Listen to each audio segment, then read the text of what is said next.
Hola, Regín.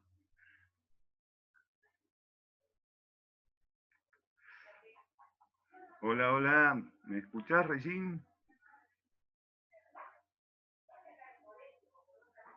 Hola, Juan. Ya estoy buscando él. Ah, te escucho muy bajito, ¿puede ser? Estoy buscando él. Hola. ¿Qué tal, Vicente? No sé si se escucha, pero bueno. ¿Se Sí, Iván, te escucha escuchamos. ahora? Bien, bien, bien. Bien. Bueno, Un aplauso para Iván que se suma. Llegó. muy bien. Tarde que nunca. Muy ¿Cómo bien. hace Camila para poner esas manitos? Fíjate abajo en tu pantalla a la mitad, hacia la derecha dice reacciones. No, a mí me dice más. Bueno, A ver, todos toca me... ahí, capaz que te aparece esa quiero ver, opción. ¿está puesto? Ah, Ay, la pusieron bueno, todos, qué malos que son. buenas tardes a todas y todos. Hay algunas cositas para conversar antes que lo invitemos a participar a nuestro invitado de hoy, a Gabriel Rodríguez Molina. En relación a nosotros, nos quedan 2 clases aparte de hoy. Hoy nos confirmaron de esta noticia. Es decir, que tendrán que presentar los trabajos, lo ideal es que sea el próximo viernes. Así tenemos la posibilidad de leerlos, de hacerles devolución y dentro de 15 días, en el cierre, podemos charlar sobre lo que fue la experiencia. Creo que todo va a salir muy bien para todos. Sin perjuicio de que nos sigamos comunicando, lo ideal era que tocaran ustedes con absoluta libertad o un tema o varios temas que recorrieran lo que ha sido estas jornadas de pandemia y de memoria que también nos estuvieron moviendo, algunas muertes de poetas, de artistas, periodistas, en fin, todos sabemos de lo que estamos hablando. Sería como ideal que Yo el creo que hay que trabajo... avisarle, perdón, Vicente. Iván, tenés que silenciar el audio cuando no hablas porque si no se filtran todos los ruidos de tu casa. ¿Podés eso? Ahí va, gracias. Bueno, volviendo a la consigna, sería lindo que escribieran alrededor de 4 páginas, con conciencia siempre de que el género poesía siempre tiende a, salvo la poesía épica o algunas formas más transgresoras, pero en general la poesía es condensación.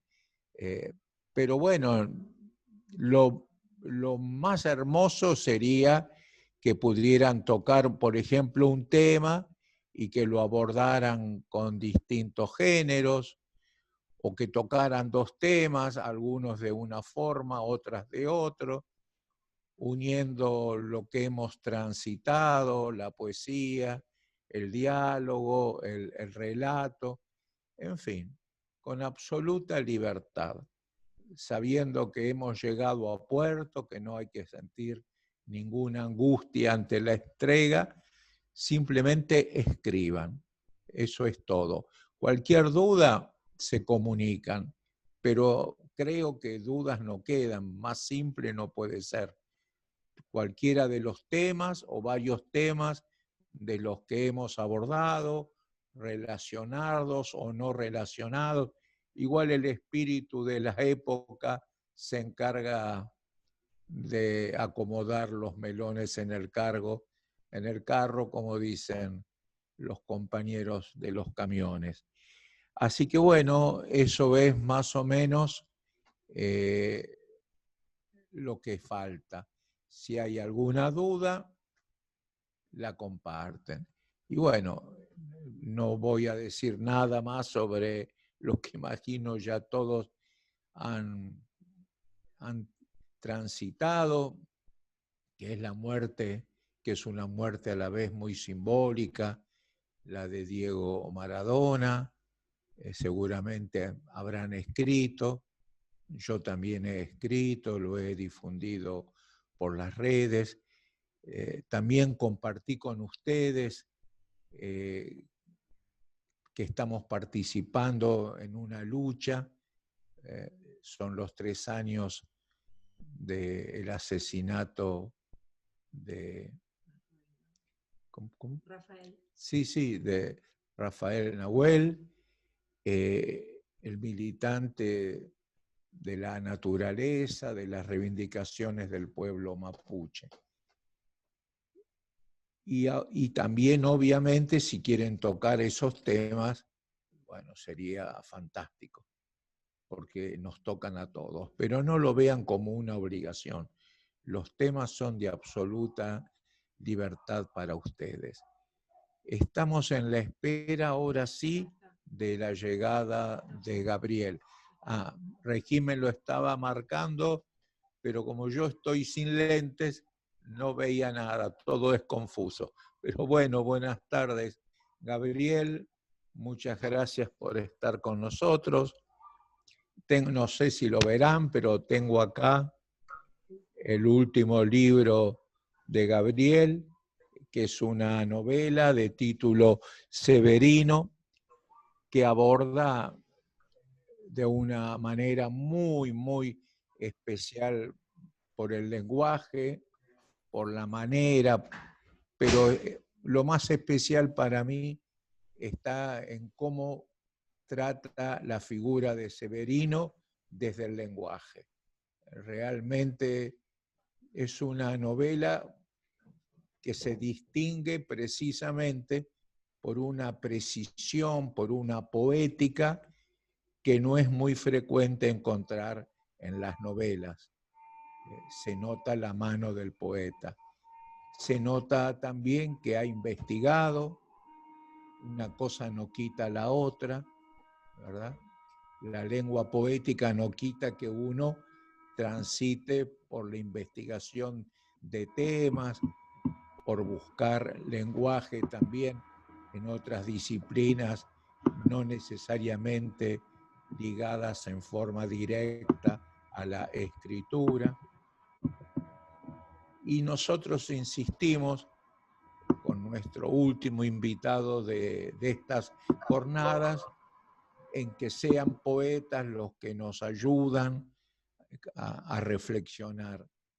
En el caso de Gabriel, él es poeta, es también novelista a partir de la novela, está esperando convertir en teatro su propia novela,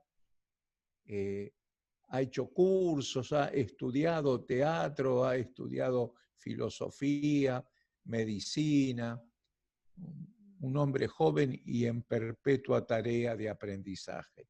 Y lo destaco, una poesía muy, muy cuidada, que hay detrás una gran cultura, como mostrándonos que una cosa no quita la otra, uno se puede abrir a la realidad política, a la realidad económica, a la realidad social, a la realidad de los sueños, como bien insisto en citar a Shakespeare, es la realidad más material que existe, y a la vez cuidar muchísimo el lenguaje. Son nuestros últimos encuentros e insistiré con decirlo. Trabajamos con la palabra y la palabra es sagrada, por más que a veces el uso del hoy aquí, de la cotidianidad, le quite brillo, y la perversión de la época también por momentos vuelva obscenas ciertas palabras. Pero bueno, repetimos la enseñanza de Cortázar, nos toca limpiar el lenguaje. De eso es la escritura. Y en eso cada uno en la medida de su voluntad, de su conciencia, de sus fuerzas, está navegando por el río de la vida. Así que bienvenido Rodríguez Molina, pero bueno, Gabriel, sí, mi voz está tomada, bueno, mi salud no es lo mejor, pero mi voluntad está en compartir con ustedes la jornada. Así que, Gabriel, yo te presenté así con mis dificultades que no quitan mi cariño y mi respeto, y darte gracias porque estés aquí con nosotros. Yo te haré algunas preguntas. Conrado, que también no es parte de la cátedra desde el comienzo de nuestra cátedra, que es periodista y poeta también, te hará preguntas. Y nuestros compañeros y compañeras, con Luis a la cabeza, porque es un compañero que ya ha hecho el curso varias veces, por más modestia que quiera presentar, es un gran escritor, un gran poeta. En fin, es un grupo muy especial para recibirte. Y de entrada, sí, cuestiones que son muy nuestras, porque en este trabajo, en este curso, abordamos las relaciones entre la lengua, lo que se podía llamar la escritura, y la utilización de la escritura desde una profesión muy específica que es el periodismo.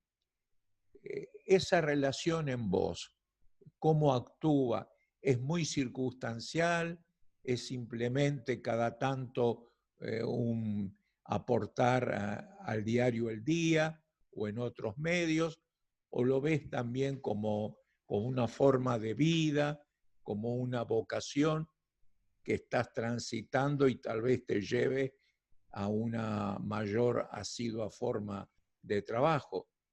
En fin, lo dejamos ahí abierto y te pedimos que nos hables. Sí, bueno, desde ya el agradecido acá soy yo. Muchas gracias por abrirme las puertas de su recinto. Es un honor para mí estar compartiendo este rato. Creo que hay algo de todo lo que dijiste, Vicente, que en principio tiene que ver con la poesía, con el fundamento poético que a veces uno insiste, ¿no? Que dijiste con la palabra condensación, que recién la resalté, ¿no? Como en mi cabeza, como diciendo hay algo de la condensación que a veces nos es muy necesario para poder traducir todo ese río, todo el caudal de imágenes que fluyen desde la realidad. Creo que en cuanto al periodismo y a la relación con la poesía, yo encuentro algunos puntos en común y creo que históricamente son calles que han ido muy separadas, pero yo intento unirlas y caminar a la par. Creo que ambas profesiones, la del poeta como la del periodista, tienen en común el hábito de la escucha y el de mirar. Creo que un buen poeta, un buen periodista es alguien que tiene una mirada sensible y aguda, que escucha de una manera particular la realidad y que la ve de una manera.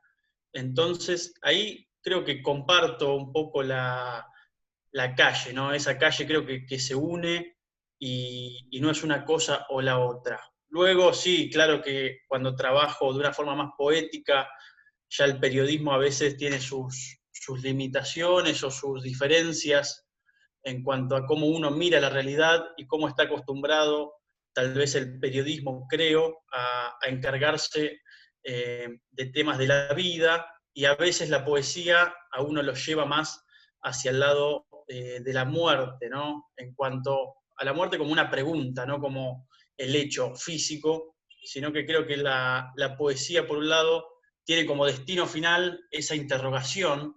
Creo que vos alguna vez, Vicente, lo decís en una obra de teatro, que la poesía es la manera más digna de enfrentar a la muerte, y creo que el periodismo transita más por las calles de la vida. Entonces, en ese vaivén, en esa dialéctica, voy y vengo, lo transito con naturalidad.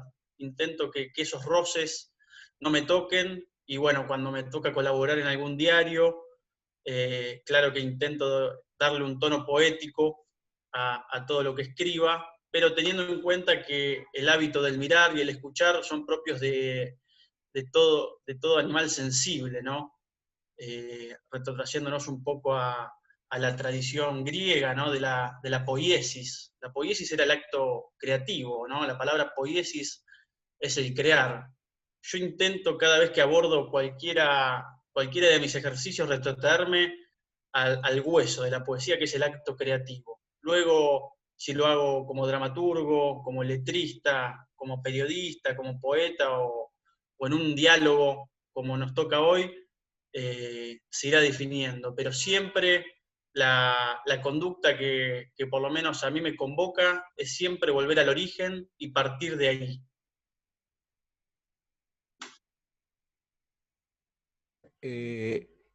Mostraba tu libro, sin perjuicio de que sigamos hablando de estos temas, que obviamente nos entusiasman a todos y es el leitmotiv de nuestro trabajo con Conrado en la universidad. También hay un hecho puntual, que apareció tu libro, tu hermosísimo libro editado por Sudestada, que es una editorial que cuida mucho lo que publica y la manera en que publica. Y me gustaría que, aunque tal vez el resto de los que compartimos el encuentro no lo hayan leído, pero sí abrir las puertas para lo que podrá ser una lectura que recomendamos.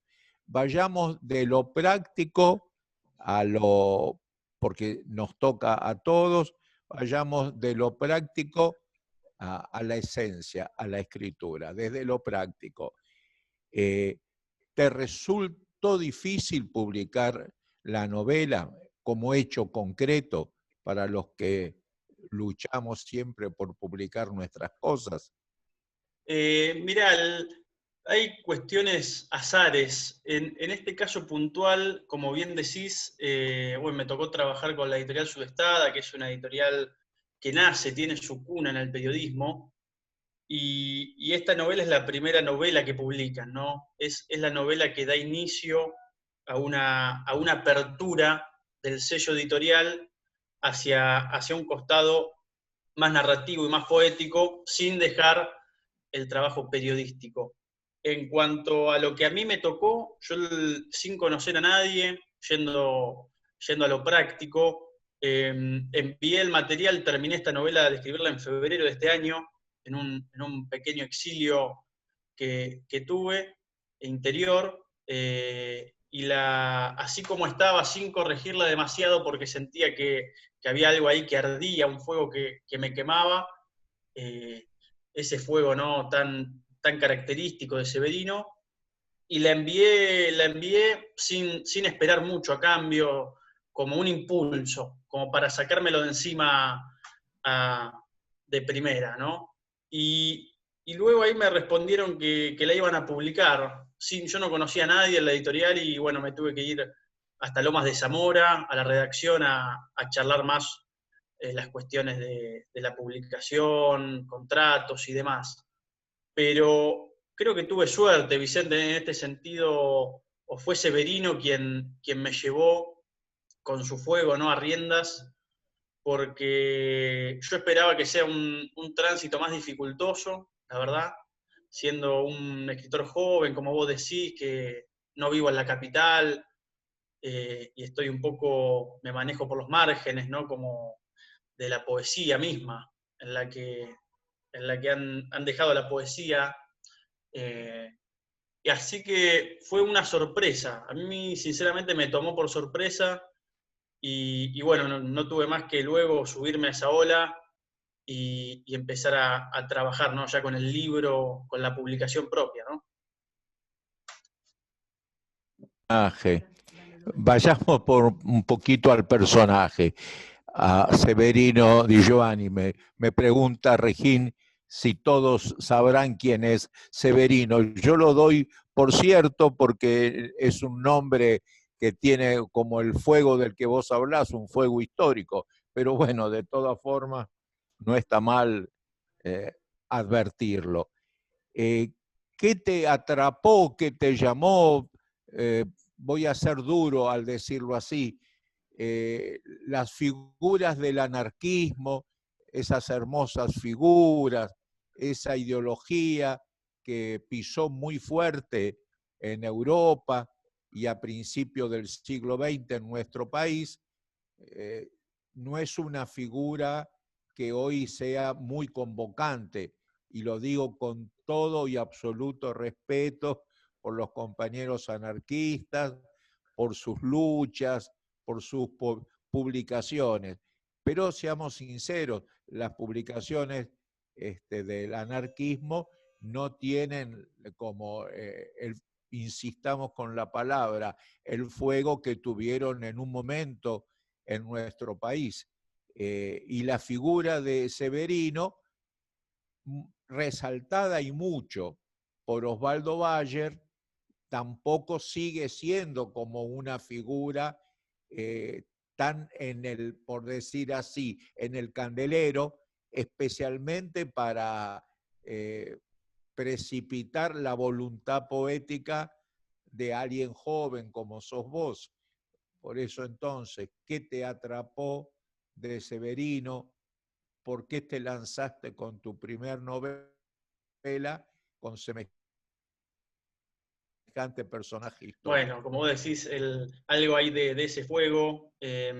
Un poco creo que tiene que ver la distancia, ¿no? Que hayan pasado 90 años ya, el año que viene se cumplen 90 años del fusilamiento, creo que permite, creo que la distancia a veces es un elemento que juega a favor de la escritura o en este caso del escritor. Tomar distancia de ciertos hechos permite una perspectiva más amplia de lo que es una época y lo que son los personajes que transitan su época.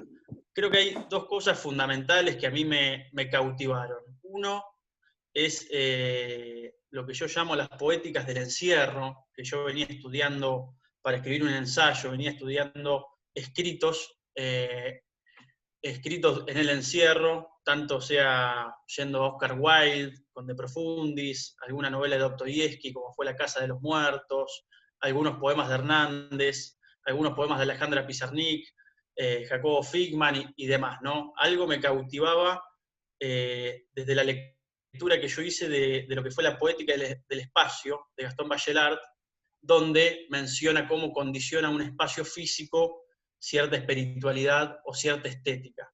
Cuando yo me encontraba con estas estéticas, al mismo tiempo conocí a Osvaldo Bayer.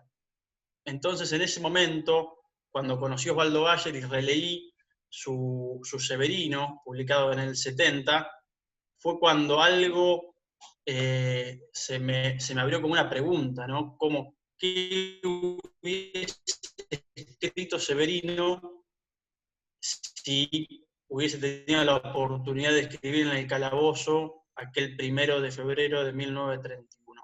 Que me llamó la atención era que él no era tan valorado por cómo escribía, cómo leía, sino que era más valorado por sus hechos, sobre todo los más llamativos o más sensacionalistas, como eran los atentados y demás. Entonces, investigando me di cuenta que Severino era un gran poeta y era un gran lector de Nietzsche, un gran lector de Shakespeare, un gran lector de Dante, de Tolstoy, además de los pensadores anarquistas, ¿no? Como Bakunin, Reclus y demás, ¿no?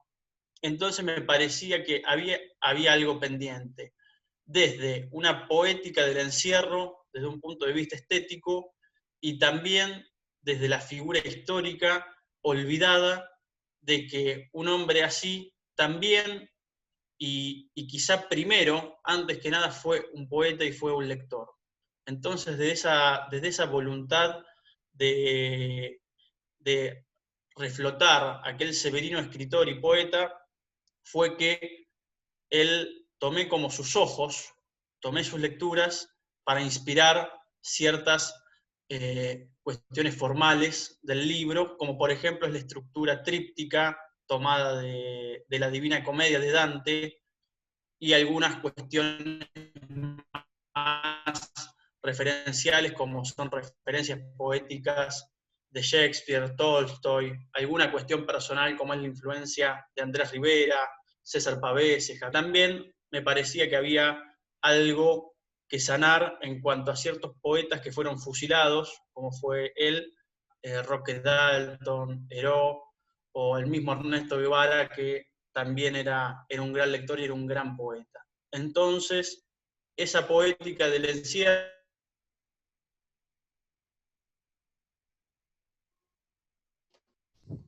se congeló. Te congelaste un poquito, Lo perdimos. Gabriel. A ver, quizás tenés que volver a entrar, no sé. Ahí estoy, ¿me escuchan? Hola. Sí, se te escucha. Sí, se te escucha. Ah, disculpen. Bueno, retomando, Vicente, un poco esa síntesis, desde tomar un personaje muy conocido por sus hechos y muy difamado también, desde un punto de vista marginal, como que te diría dorsal, y también una investigación propia que tenía que ver con la poética que podía generar un espacio dentro del espíritu de una persona.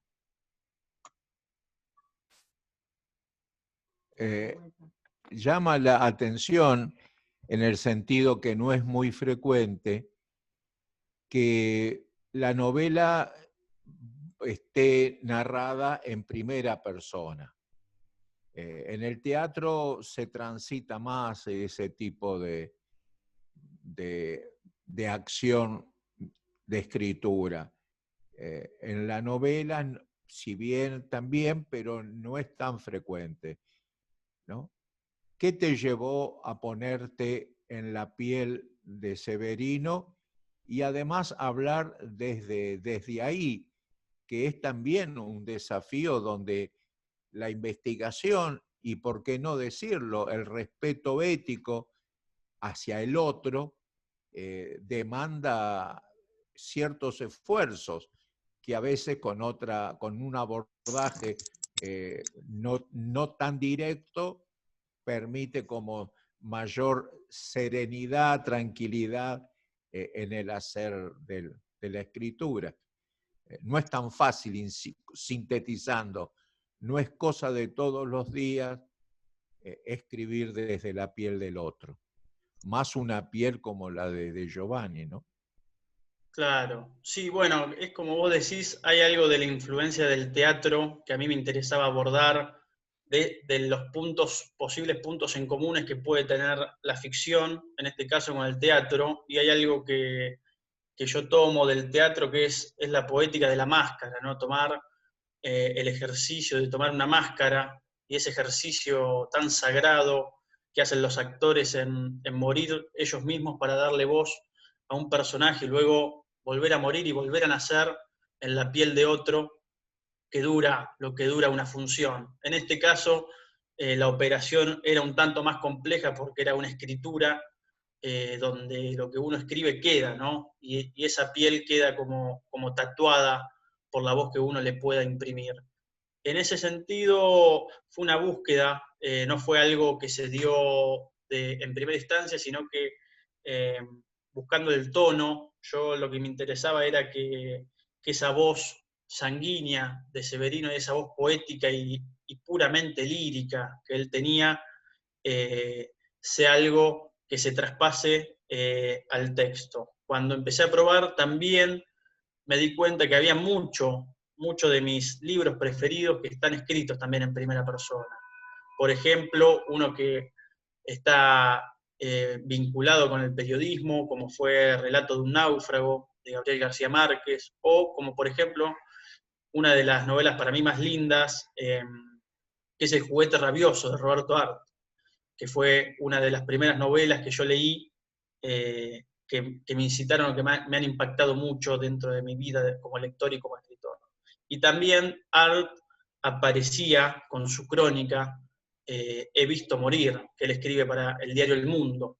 Entonces, cuando empecé a revisar estos registros que a mí me habían influenciado mucho y que yo sentía que anidaban ahí en el aljibe, ¿no?, de mi origen como poeta, empecé a probar, y en la acumulación de esos fragmentos, porque fue una escritura más fragmentaria, como si se tratara de un gran sistema, como una máquina que de por sí integra a esos pequeños fragmentos y los hace dialogar, encontré un tono en principio. Y en ese tono empecé a jugar con la intensidad y sobre todo con el respeto debido a la figura de Di Giovanni, empecé a jugar con la fragilidad, que era algo que también me interesaba cuando uno aborda a un personaje mítico y de inmediato piensa en esa imagen inmortal y de estatua, ¿no?, de un prócer o de alguien que uno admira. Y se pierde quizá ese rasgo de humanidad o de fragilidad que toda persona tiene. Entonces creo que la primera persona a la vez me otorgaba la posibilidad de un pulso íntimo, netamente íntimo, muy parecido quizá al de una escritura de un diario o de una carta, que también son géneros que a mí me convocan y me conmueven mucho. Entonces se dio por esas influencias, tanto el tono íntimo, que a mí me gusta mucho, del género epistolar o el género del diario, como también algunas referencias, como la de Roberto Art, por ejemplo, en su Juguete Rabioso. Y el Claro, vínculo con... una pequeña Sí, aclaración que hago. En tu caso, el desafío es más particular, más fuerte, porque no se trata de trabajar en primera persona, sino además trabajar siendo un otro que existió, siendo un otro que tiene su propia aura, su huella, y además que es una huella mítica. Es decir, ya no se trata solo de la primera persona del narrador, se trata de hablar, yo insisto con eso que dije antes, pero me parece bien, poniéndote la piel del otro, ¿no? Con el desafío, insisto, que esa piel es de alguien que sufrió mucho y de alguien que ha pasado a la historia argentina, porque no todos los días alguien se hace cargo de un torturador o de alguien que tenga en la historia una marca que también divide profundamente aguas, como es el coronel Falcón, ¿no? Es todo un desafío fuerte, ideológico, ético, porque hay que ponerse en la piel, entre comillas, de un violento, ¿no? Que no es, insisto, no es una piel común, es la piel de un violento, con todo el respeto a la palabra violento, ¿no? sí, sí, seguro. Creo que hay algo que yo, o de las lecturas que uno va teniendo, y ahí creo que el lado filosófico empieza a florecer.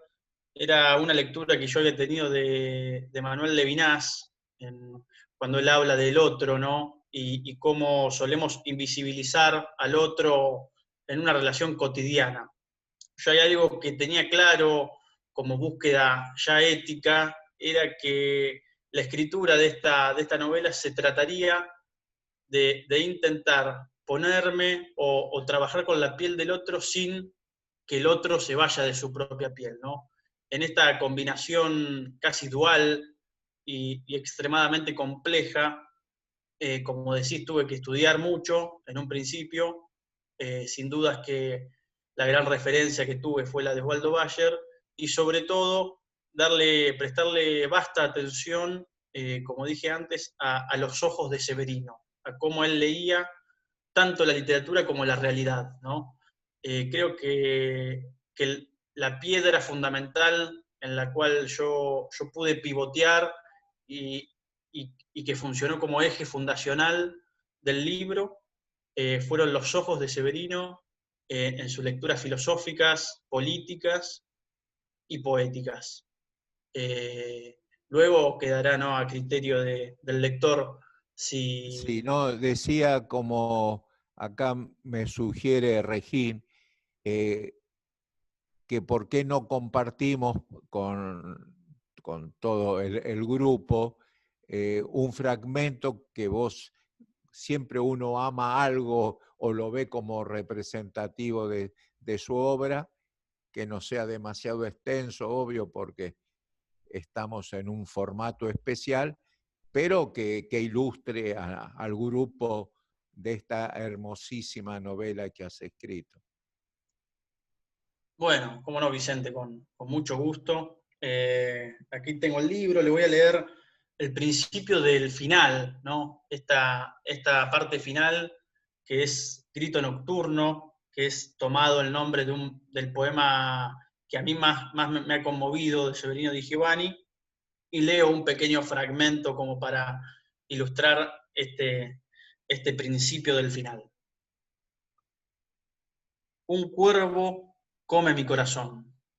Se podrá decir que con mi muerte conquisté mi última victoria, que al fin el silencio inundó mis labios como lo hace el mar con la arena, como lo hacen los pájaros que en mi grito han hallado alguna vez algo de sanguínea belleza. De mi muerte alguien nacerá, también con sangre y con llanto. Podrá reconocer en el núcleo de la tormenta y contemplar, más allá del horizonte, el crepúsculo de la vida. Siempre corrí con la urgencia del desprotegido, con la sangre del guerrero, con la inconsciencia del joven, con el vértigo de la muerte, en cada paso donde dejé mi sombra. No temblé, vez alguna que cargué una bomba, nada hay en este mundo que no le pertenezca al viento, al espeso cauce del río, al cristalino umbral que se forma entre la tierra y el cielo. Nada hay en el hombre que no provenga de la naturaleza, que lo ha educado como la semilla. Esto. Me gustaría abrir un poquito para que los compañeros y compañeras, ahí está Conrado, está el grupo, sé que sos muy gentil, así que vas a contestar las preguntas que te podamos hacer. Sí, es un Conrado, placer. te doy desde acá, sin verte, la palabra. Ahora te veo. Aquí estoy. Es un poco difícil porque la verdad que las preguntas que yo básicamente tenía para realizar. Hola Gabriel, ¿qué tal? Hola, bueno, un A gusto. Gabriel un poco ya las has abordado vos, Vicente, así que se hace un poco complicado. En todo caso, a mí siempre me interesa la vinculación entre el registro periodístico y el registro narrativo o poético. Y la relación de esos registros con los datos. Quisiera saber, porque yo habitualmente hablo de abrir el dato a los diferentes registros.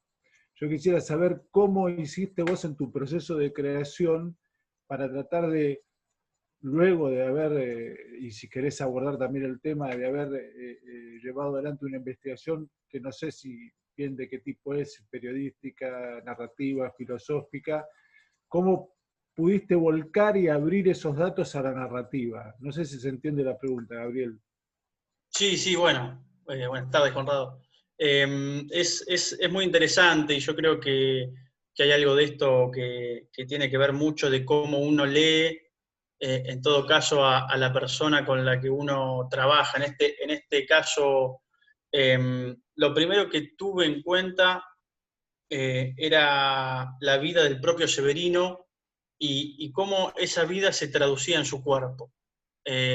Quizá esto es algo más teatral, ¿no? Pero hay datos de su vida, no tan históricos y no tan conocidos, que fue donde yo puse el acento, quizá, ¿no?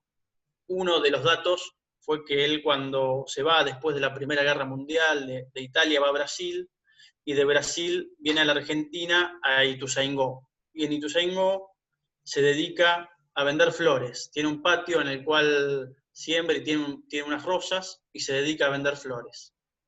Mientras luego, después empieza su labor periodística, muy conocida y militante dentro del anarquismo. A mí no era un dato menor que él haya trabajado con la tierra y haya cultivado flores y las haya vendido, como tampoco ver un dato menor su fanatismo por la Divina Comedia de Dante, ¿no? Yo creo que una vez que los datos aparecen, ¿no? y son un dato, un número, son fechas que uno tiende a manejar, al pasarlo por el cuerpo del otro, esos datos se empiezan a traducir en imágenes. O por lo menos así me gusta trabajar a mí, como un dato como que él fue florista, que es un dato que nadie nunca pone el acento ahí, cómo eso se puede traducir en la imagen narrativa de un hombre que está en un calabozo y, por ejemplo, se mira las manos con las cuales ha desgranado la tierra.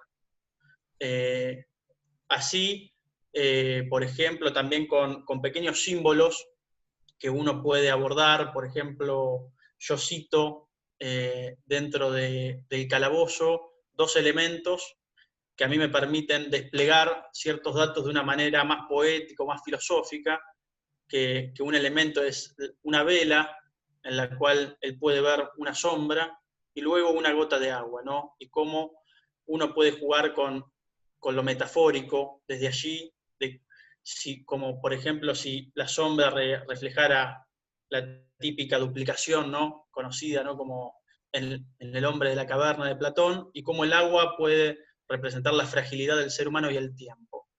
Y desde allí yo me permití, con esas 2 imágenes muy simples y que condensan mucho de la esencia del ser, hablar de su fragilidad, hablar de que él, por ejemplo, había recibido un disparo en el corazón, hablar de que no pudo ver a sus hijos antes de que los fusilaran, hablar de todas las cuestiones internas que había tenido dentro del anarquismo, poder a través del cuerpo de él mismo traducir las imágenes de la violencia, de la enajenación, o como las imágenes de la debilidad. Entonces, creo que en ese pasaje del dato a la lectura que yo pude hacer de pequeños gestos, como fue el gesto de sus manos y el gesto de sus ojos, creo que la traducción luego a un lenguaje narrativo a través de las imágenes es bello y simple, o por lo menos así me gusta trabajar a mí en mi cotidiano, ¿no? De forma simple, pero de forma bella, ¿no? Que creo que es algo que habla un poco de la vida humana, del mismo ser, ¿no? Cómo poder condensar, como hablaba Vicente al principio, trabajar con la condensación y con la naturaleza. Creo que esos 2 rasgos resumen mucho de su mirada del mundo, de Severino mismo y de tantos otros, y de la poesía. Entonces, desde ahí creo que fue un poco el eje del trabajo, en cuanto a los datos periodísticos que fui recabando, ¿no? Buenísima la respuesta, muy clara, Gabriel. Y la inversa, la pregunta inversa sería, ¿cómo trabajás vos ya en el campo del periodismo con el registro poético? ¿Podés hacer esa traducción, esa utilización de ciertos recursos de la narrativa, de la poesía, al campo del registro periodístico? Claro, bueno, ahí está la epopeya de uno o los intentos, ¿no? Creo que lo intento, al menos creo que ya intentándolo es un gesto que es sincero, ¿no? de parte de uno, y lo que más tengo en cuenta a la hora de hablar o de tener una participación periodística es desde el vamos una cuestión formal, y creo que acá entra más el tema de la música que puede tener un texto, y cómo puede resonar ese texto y qué tono y qué respiración puede tener. Esto en cuestiones formales, ¿no? Justo hoy leía el libro, que estoy haciendo un trabajo sobre el libro Poética de Hegel, ¿no? Y cómo él habla de que la poesía es música.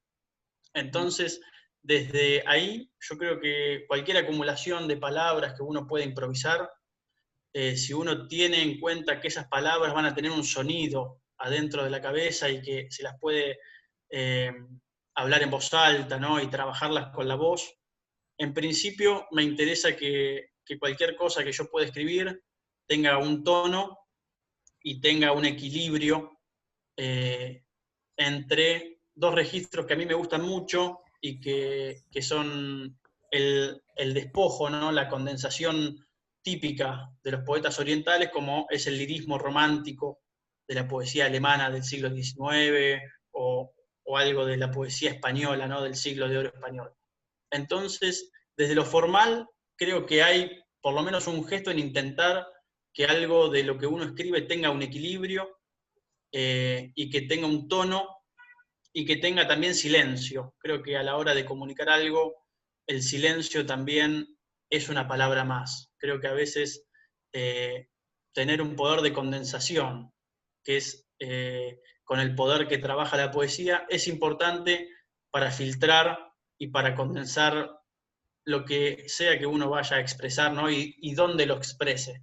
Pero me parece que en cuestiones formales y en la condensación y el silencio que uno pueda invocar, creo que ahí la relación con lo real puede ser un poco menos violenta, ¿no? que la que tenemos todo el tiempo, ¿no?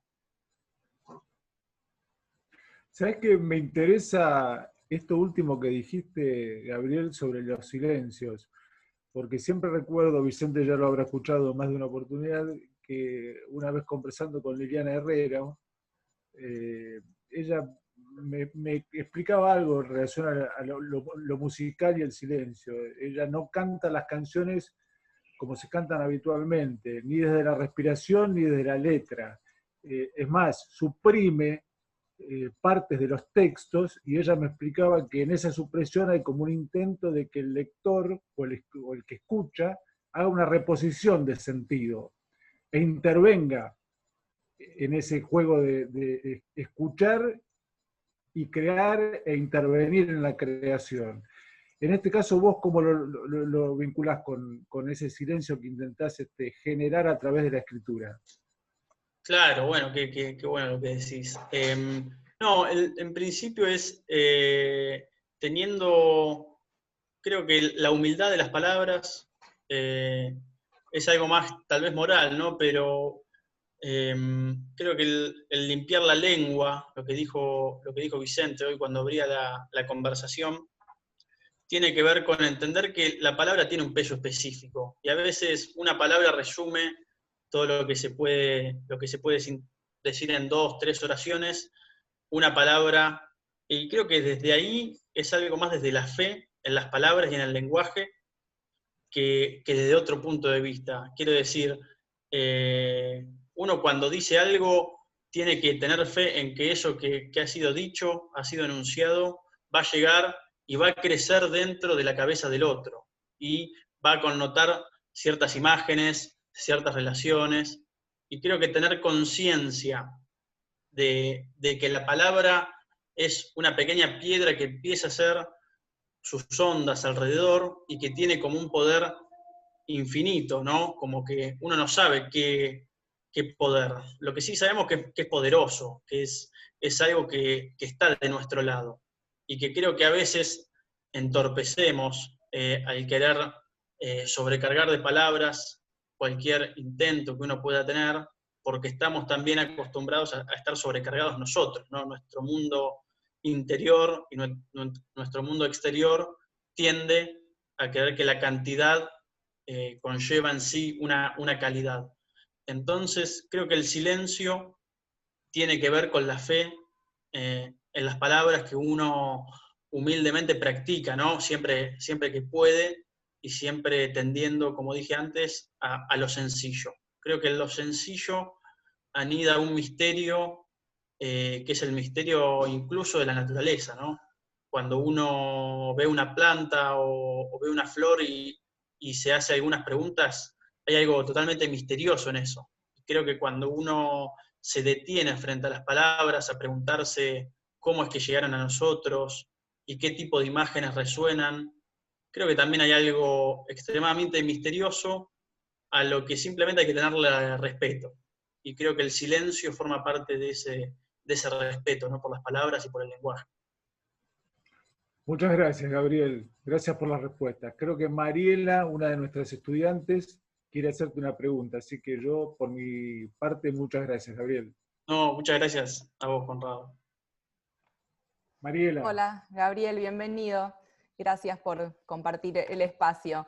Bueno, tenemos acá así como una cuestión interna del grupo, algo que trajo Vicente en un momento y que generó algunos debates que tiene que ver con el peso específico que tienen algunas palabras y que Vicente siempre nos recomienda por ahí evitar, ¿no? No sé, revolución es la palabra como la que siempre salió como ejemplo, pero bueno, puede haber otras.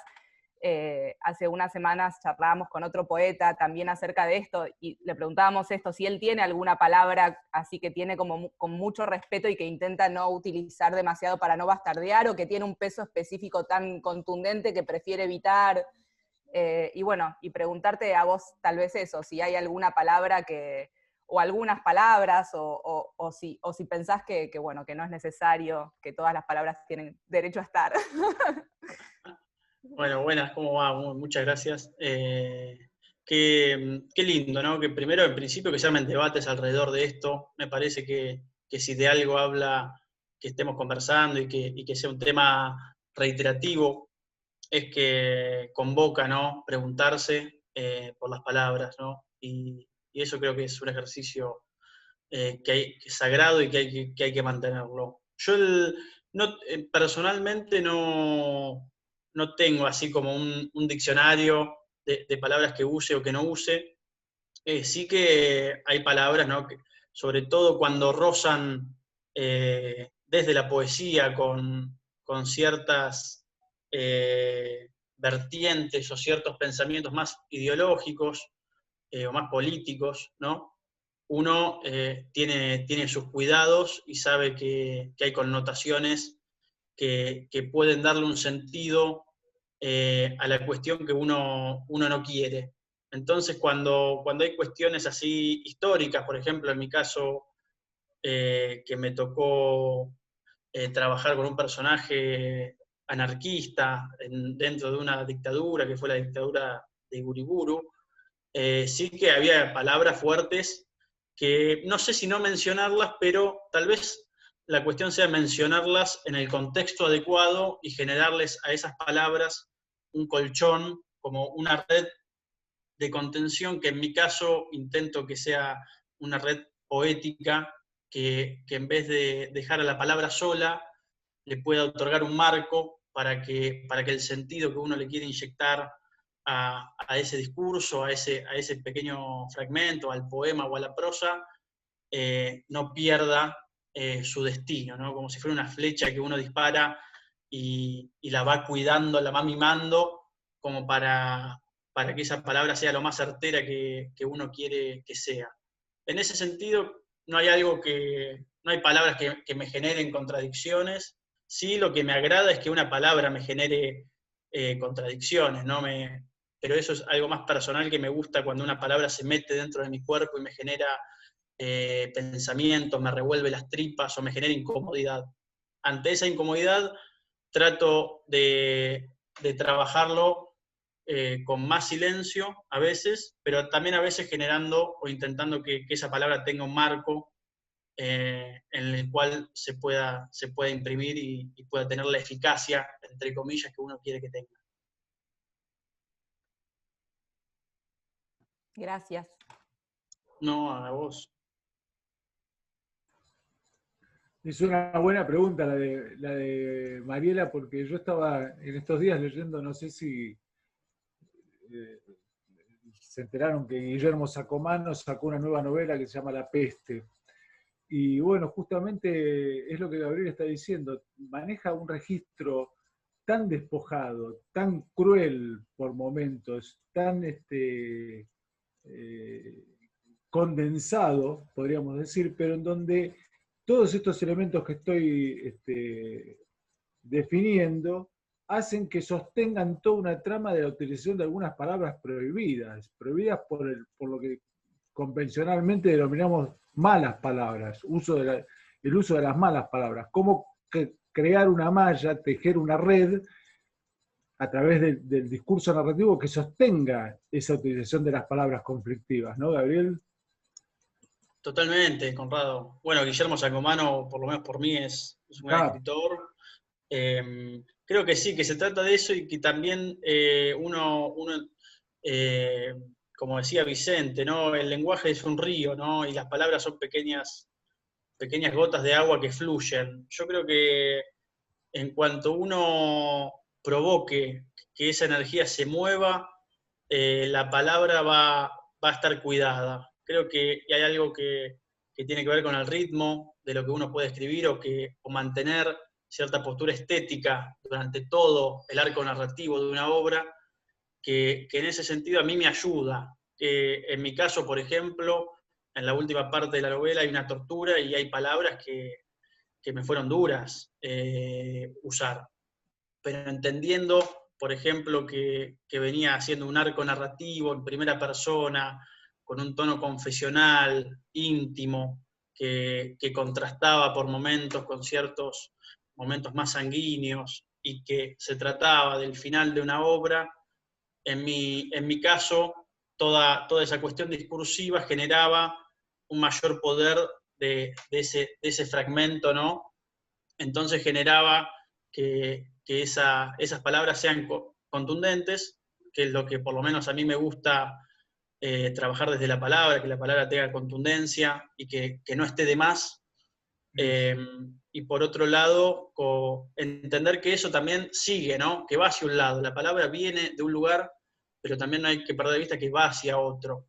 Entonces yo creo que en ese sentido no es una palabra estática, sino que es una palabra en movimiento, que es parte de un río que está fluyendo. Entonces, en ese sentido yo confío en que el movimiento de ese río también va a ayudar a que la palabra tenga la contención necesaria para poder dar la imagen, ¿no?, que uno busca.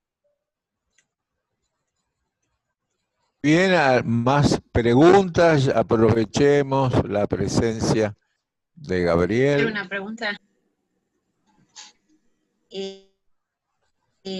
Siendo un personaje tan fuerte, yo no leí el libro, pero la pregunta es esta: se desdobla ese personaje. Por un lado está el militante con convicciones, con decisiones fuertes y acciones que tiene que hacer, y por el otro lado está la persona en contacto de la tierra con esa sensibilidad y ese amor que tiene. La pregunta es, eso se desdobla en un momento. ¿Cuál es el eje que hace que armoniosamente se puedan sintetizar esas dos o más facetas que tenga el personaje? Claro, que bueno. Hola, Graciela, qué linda pregunta. Hola. Bienvenida. Muchas gracias. Creo que en principio para mí me resultó muy íntimo el ejercicio de trabajar esas dos facetas, como decía Vicente, para lograr una condensación. Creo que Severino mismo habla de cualquier persona, ¿no? Cualquier persona tiene dentro suyo tal vez una parte un poco más rebelde y más sanguínea, y otra parte más silenciosa y más armónica. Y como vos decís, algo de todo esto tiene que ver con el amor, ¿no? Con el amor que uno puede tener, en este caso Severino, hacia la vida y hacia una postura política. En mi caso, el eje que yo pude tomar fue, o lo que creo yo, intuyo que me ayudó, fue la situación del umbral de la muerte, ¿no? Que este Severino esté a una hora de ser condenado, de ser ejecutado frente a un público, a mí me hizo sintetizar o tener la intención de que la idea había que mostrar todo lo que era, pero también teniendo en cuenta la postura quizá más, lo que ha anunciado Heráclito, ¿no? Que uno es lo uno y también es lo otro. Entonces creo que en este sentido, a la hora de esta duplicación que vos mencionás, la instancia de la muerte como condensación de eso, la inminencia de la muerte, creo que ayuda, ¿no?, a ese poder de síntesis, como diciendo, si no es ahora que haces esta confesión y podés mostrar tu faceta frágil y tu faceta también más intensa, ¿cuándo? Esa era un poco la pregunta que yo me planteé, y también el personaje está rodeado por las preguntas, ¿no? Que son las preguntas que asedia esa poética del encierro con la inminencia de la muerte. Entonces, uno de los ejes que yo pude tomar para poder condensar estas dos palabras fue la constante interrogación del ser propio en relación con la muerte, ¿no? Y esto creo que me fue devolviendo, a medida que fue escribiendo, distintos tipos de respuestas a medida que iba avanzando en la escritura. Por momentos, respuestas más existenciales, por momentos, respuestas más absurdas o más terrenales.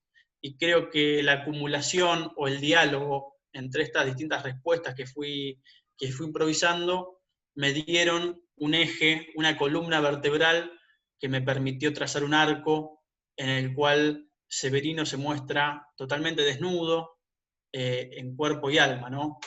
Creo que, repitiendo un poco, la situación de la inminencia de la muerte me articuló y me organizó todas las preguntas que yo quería que interroguen, ¿no? A este personaje. Me parece que esa situación de umbral es una situación fértil para mostrar la integridad o la totalidad de una persona o de un ser.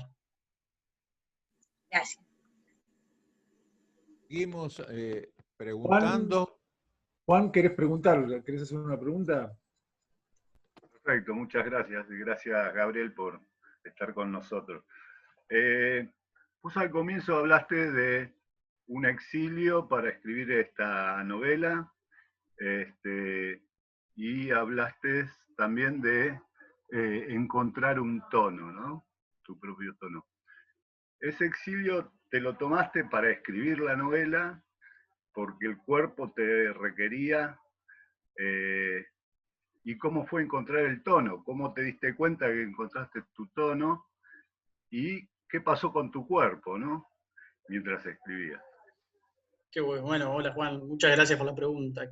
Sí, bueno, fue, como vos decís, fue una suerte de encierro interior, ¿no? Fueron 20 días que estuve trabajando con notas, libros, anotaciones que tenía, y me pasó un poco que el tono surgió desde lo fragmentario, ¿no? Como si algo de mi escritura confiara en un todo mayor, ¿no? Algo tal vez de un punto de vista más teniendo en cuenta lo que decía Deleuze, ¿no? Las máquinas de las máquinas. Creo que algo del tono se acunó en la confianza del fragmento.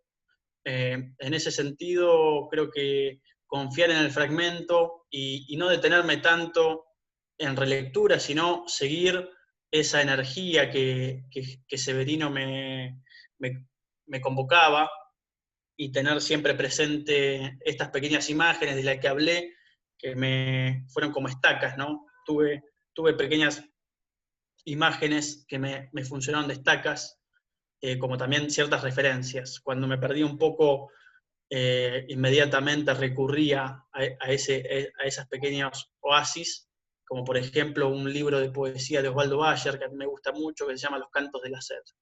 Creo que cuando yo perdía un poco el tono o sabía que no estaba poniendo lo que había que poner, lo que la novela requería, uno de los ejercicios que yo tengo es leer poesía, ¿no? Ante la duda, uno recurre a su fiel amiga. Entonces, me acuerdo que en esos 20 días me había llevado 2 o 3 libros a un departamento en el cual me encerré, y cuando sentía que se me iba, inmediatamente recurría primero a los poemas de Severino, y segundo a ciertas poéticas que a mí me parecía que eran conducentes al trabajo como visto de una forma integral. Entonces creo que el tono apareció por defecto confiando en el fragmento, y luego sí haciendo una corrección cuando sentía que en esa acumulación de esa primera persona y esa poética del encierro se había manifestado como un jadeo pulsátil, y que había una respiración, y que había algo de esa poética de la máscara que operaba en función de la máscara de Severino y penetraba más aún en el vacío del ser, ¿no? Como si se tratara más de una postura más beckettiana del vacío que circunda, empecé a corregir un poco más obsesivamente. Y con mi cuerpo, bueno, quedó en silencio. Mi cuerpo quedó totalmente en silencio por un tiempo prolongado, ¿no? Como después de eso es como quemarse, ¿no? Cuando uno se quema, saca la mano, inmediatamente el cuerpo queda entumecido y al rojo vivo, pero sin sensibilidad, ¿no? Como si una costra se formara arriba de la piel de uno, en esa epidermis, y uno por un tiempo no puede sentir su propio cuerpo ni su propia piel.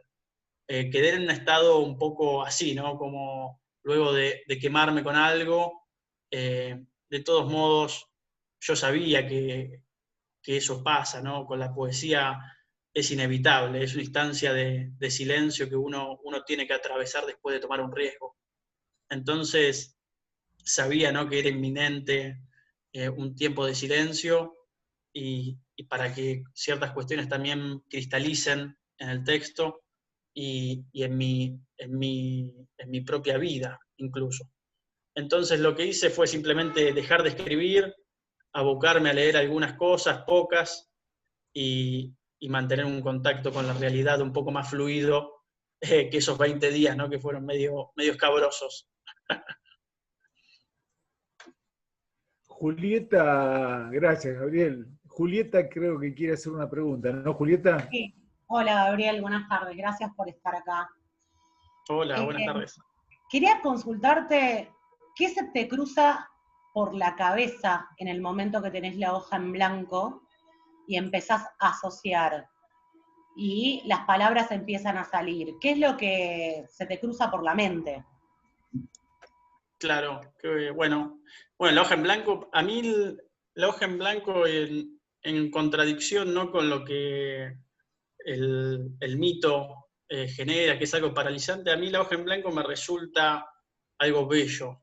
No le tengo un odio o un rechazo a la hoja en blanco. A mí a veces incluso me tranquiliza, es como una detención. Yo pienso mucho a veces las imágenes o ciertas metáforas de la escritura llevadas al teatro, ¿no? Como cuando un cuerpo se detiene en el teatro, inmediatamente también se detiene el tiempo y el espacio. Entonces lo primero que intento hacer interiormente es traducir esa hoja en blanco como una detención del tiempo y del espacio en mí. Y eso me ayuda como para empezar luego a asociar. Como decís, ¿no?, la asociación puede ir y venir por muchos motivos, muchos lugares. Yo, si algo que tengo es como ese ejercicio, tal vez más surrealista, de una vez que empiezo a escribir, intento cerrar los ojos, ¿no?, tener esa instancia de abstracción que es necesaria, que es esa hoja en blanco, para luego intentar ir hacia adentro de mí y que las imágenes se acumulen.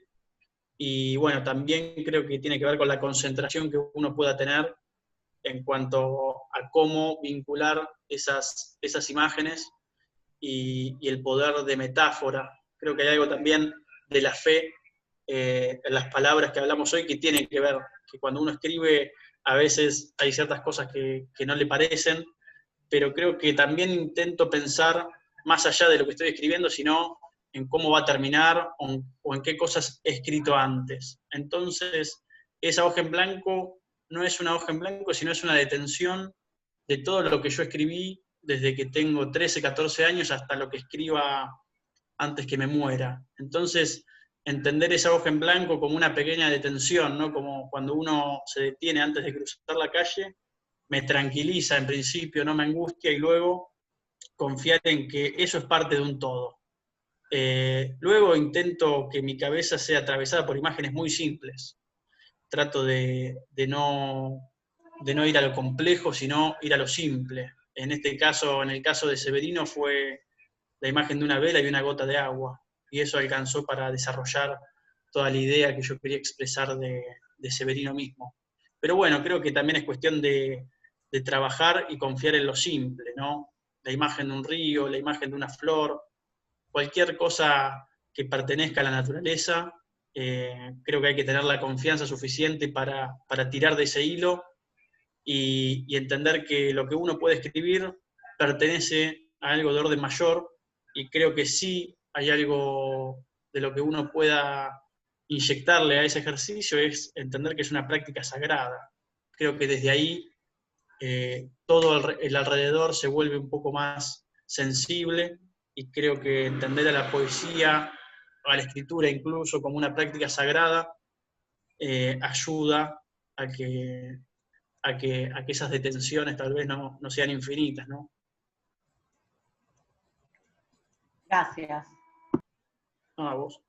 Gabriel, quisiera sacarte momentáneamente del registro de la novela, o del abordaje de la novela, mejor dicho, porque vos hablaste de Arlt, de Roberto Arlt, como una influencia. A mí me impactó mucho, leyendo Arlt, la crítica que Arlt realiza sobre el registro periodístico, ¿no? En ese momento en donde la novela pasa de la estructura narrativa a la redacción, ¿no?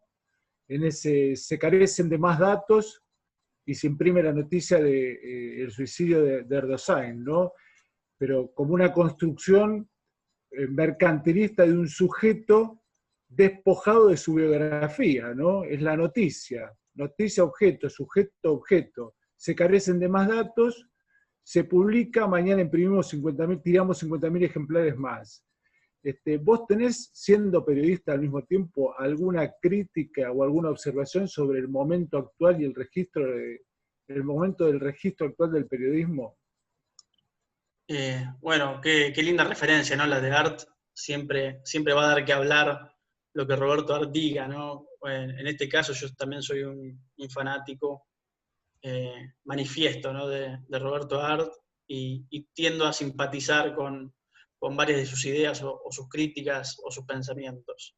Creo que el periodismo o las personas, ¿no? Tal vez no soy mucho de generalizar, pero creo que nos hemos dejado inundar por una realidad muy, muy artificial, ¿no? Creo que ahora la realidad cobró a partir de los 90 incluso, ¿no? Tomando un periodo de tiempo, creo que hay algo de la realidad que ha hecho que el lenguaje se enemiste con la comunicación. Quiero decir, todo el uso de los reality shows, lo que está ahora de moda, que son los documentales, las biopics, las novelas biográficas, que son solo datos de personas que lo único que buscan es producir un sensacionalismo fácil, ¿no? Esos ganchos fáciles de los medios de comunicación.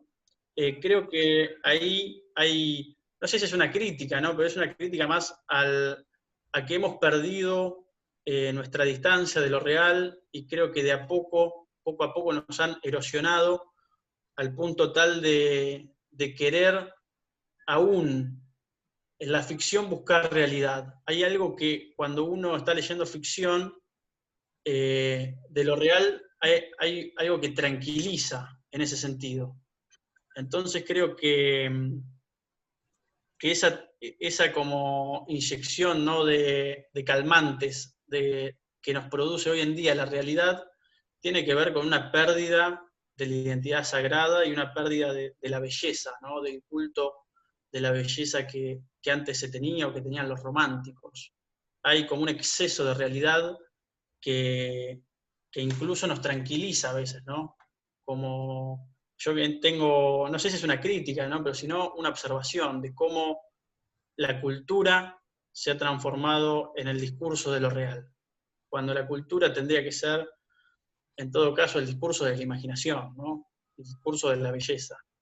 Entonces creo que en cuanto a esto, creo que no es bueno, que no es fértil. Creo que ninguna semilla puede crecer en una tierra que solo se abona con tierra de lo real, ¿no? Extraída de eso. Sin dudas que es importante a la hora del periodismo, pero creo que los recursos o las maneras o las formas son amplias, y no todo el tiempo, como vos decís, tenemos que recurrir al dato objeto.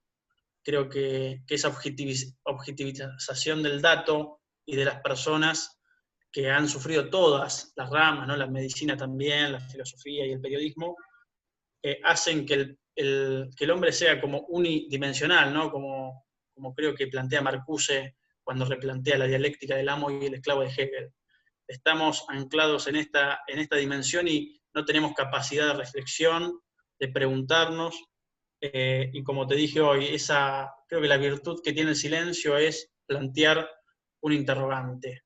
En cualquier discurso o en cualquier texto que uno escriba, cuando uno anula o sintetiza algo, inmediatamente la incógnita lo envuelve, y eso a mí me resulta muy atractivo, porque tiene que ver con un terreno vinculado a la imaginación de un otro que puede llegar a completar eso. Entonces creo que el periodismo hoy está muy dependiente, pero no solo el periodismo, sino las personas. Nos hemos acostumbrado a consumir lo real y a que lo real nos tranquilice, ¿no? Como si fuera un calmante que tomamos todas las noches para ir a dormir. Y eso no me gusta, ¿no? Sin dudas.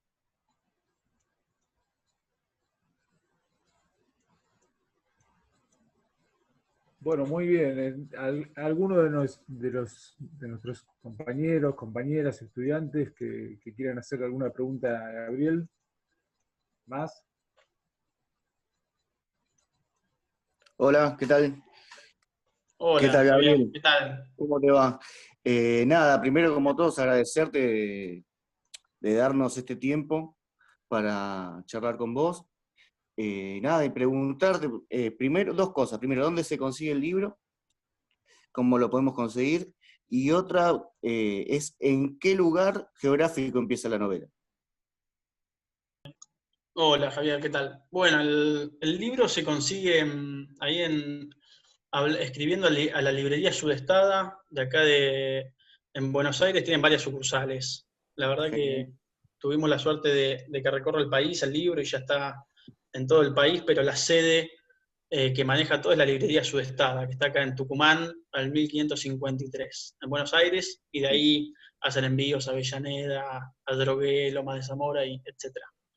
No, la novela transcurre en Buenos Aires, pero si me preguntás un poco la novela y yendo más a algo más sincero, yo te podría decir que la novela transcurre en el cuerpo de Severino, yendo a algo más concreto.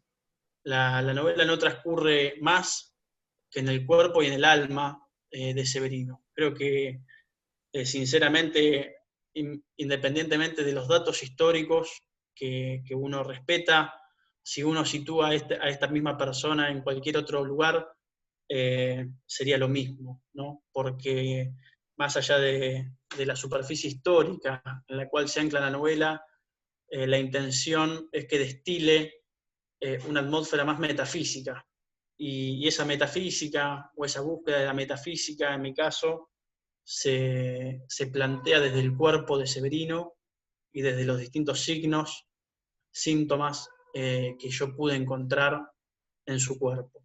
Un cuerpo herido, baleado, perseguido, mutilado, alabado, amado, un cuerpo lector, un cuerpo que conocía la calle, un cuerpo que conocía la imprenta, que conocía la tierra, la naturaleza. Siendo sincero, creo que, y usando tu pregunta también para hablar de esto, creo que la novela no transcurre más que en su cuerpo. Si uno tuviera que elegir un solo lugar, creo que la respuesta más sincera sería esa. Muchas gracias. No, a vos.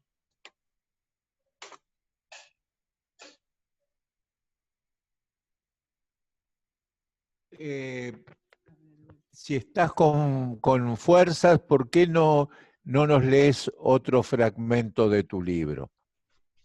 Sí, Vicente. Sobran energías. Voy a leer el epílogo, parte del epílogo, que es una serie de preguntas que cierran el libro. ¿Muere realmente alguien si nadie lo ve morir? ¿Muere realmente alguien si nadie se entera que ha muerto? Si un hombre o una mujer de un día para otro muere sin que nadie note su ausencia, ¿ha muerto esa persona por completo? ¿Dejar de respirar es morir o es solo una parte de la muerte? La otra parte de la muerte reside sin más en el otro que asume esa muerte como una ausencia. ¿Qué hacer para asegurarse que alguien ha muerto? Si no hay nadie en nuestra muerte para constatar tal suceso, ¿quién es acaso quien lleva el escrutinio de las muertes anónimas? ¿Quién escribe el nombre de quienes nunca llegaron a ser una presencia? ¿Quién les toma lista a aquellos que fueron sistemáticamente esquivados por el otro? ¿Quién acaricia la mejilla de aquel que fue invisibilizado al llegar al cielo? Solo pueden morir los que tienen voz. Quien no tiene voz no puede morir. Para tener voz hay que morir.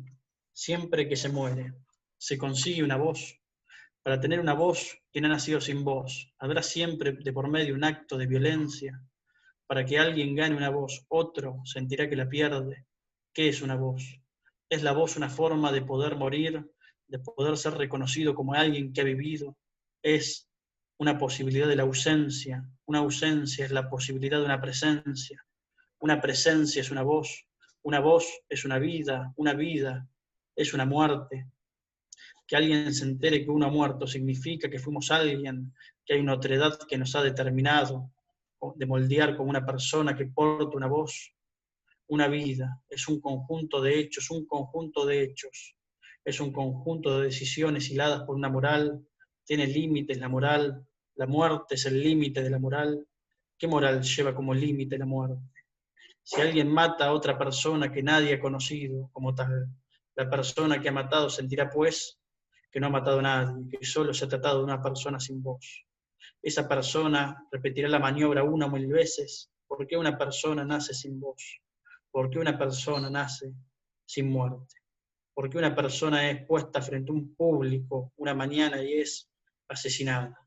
¿Por qué existe la necesidad de que la muerte del otro se vea?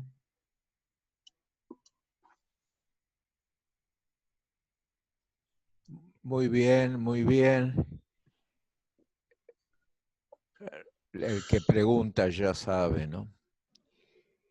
Hubo una pregunta también en relación a tus proyectos, que conozco algunos porque hemos hablado. Tu plan ahora de convertirla en obra de teatro. Si bien ayuda y mucho, que ya estando, es un monólogo, pero también es cierto, y lo sabés, que sin perjuicio de que un texto esté escrito sin la irrupción de otros personajes, por lo menos en el habla directa, también es cierto que el teatro, por lo menos el teatro aristotélico, ¿no?, que responde a eso al crescendo dramático, que una cosa nace, crece, se desarrolla, llega a la plenitud y luego decae y muere. El tema es que siempre se puede transformar una obra que es novela, poesía, en teatro. De todas formas, como vos sabés teatro, has estudiado teatro, te has formado allá, lo que yo digo no es para vos ninguna novedad. Entonces, desde ese saber teórico, desde ese conocimiento de las dificultades, ¿qué tipo de teatro quisieras hacer a partir del texto de Severino? Bueno, Vicente, qué lindo lo que decís sobre el teatro aristotélico y ese crescendo. Creo que habla mucho también de la naturaleza humana, esa reflexión. Bueno, el proyecto de llevarlo a teatro está llevándose a cabo. Justo me encontrás terminando ya la adaptación, que la terminé hace 2 semanas y ya con actores y demás. Así que probablemente el año que viene se concrete ya el proyecto. Así que justo me encontrás con estas dudas también que a veces uno se plantea.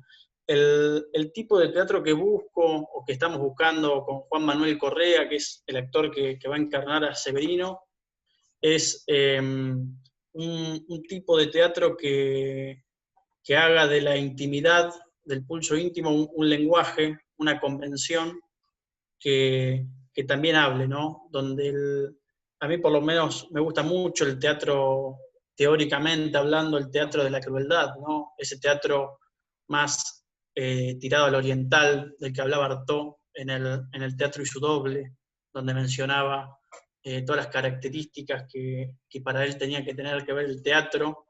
Entonces, lo que trabajamos fue acortar lo más posible el texto y que sea un teatro del actor, en el sentido en que el actor sea muy atravesado y tenga el cuerpo poroso al discurso dramatúrgico, y que tenga tanto el mismo peso del cuerpo del actor, tenga el mismo peso que la palabra.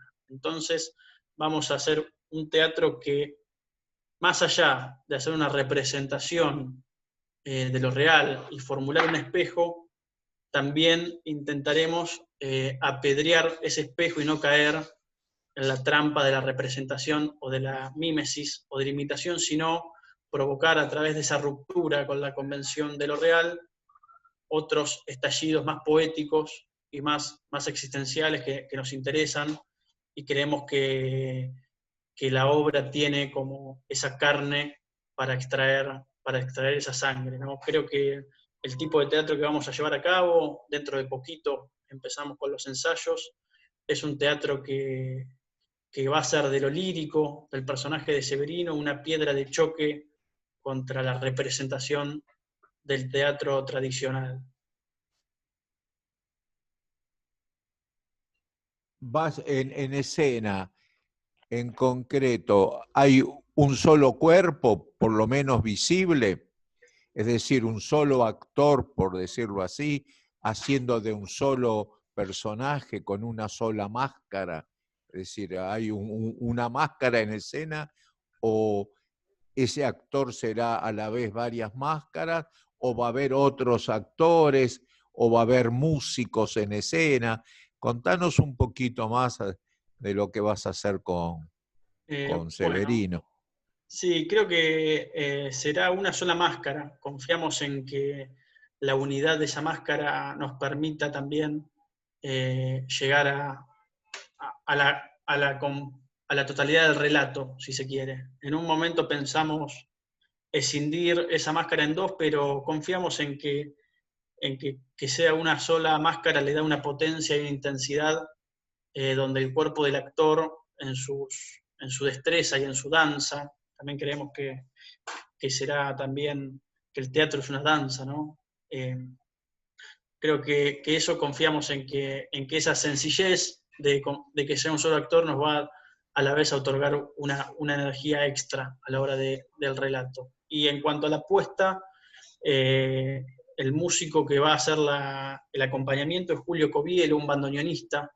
También, por lo menos yo tenía ganas de trabajar con él, que hace poco cerramos un trabajo, grabamos una cantata en homenaje a un cacique Ranquel, y la verdad que la sensibilidad del bandoneón, que es un instrumento puramente, creo que hemos apropiado, ¿no? Que es de Alemania, pero que acá en Argentina tiene un símbolo extra, ¿no? Por toda la música, todo el folclore que puede expresar, le va a dar una contención al relato, desde el punto de vista de los lados más misteriosos que se pueden tocar desde el bandoneón, como también de los lados más populares y más argentinos que uno pueda llegar a querer evocar. Aún no empezamos a trabajar con la partitura, pero la idea es que la dualidad de la que hoy hablaba Graciela, ¿no? De esa parte frágil y esa parte también fuerte de Severino, se exprese y se vuelque a la música, tal vez utilizando algo de la música moderna y contemporánea en las partes más misteriosas y más despojadas, y yendo a lo tradicional, puede ser del tango o del folclore, aún no lo definimos, en ese óleo que intentaremos pintar con Severino. Creo que el bandoneón nos va a dar una paleta de colores y una música que va a elevar más aún el texto. Creo que, bueno, vos, Vicente, también has trabajado con bandoneonistas o acordeonistas, si no me acuerdo, y sabes bien cómo enaltece, ¿no?, ese instrumento tan nuestro. Sí, un instrumento que tiene su historia en nuestro país.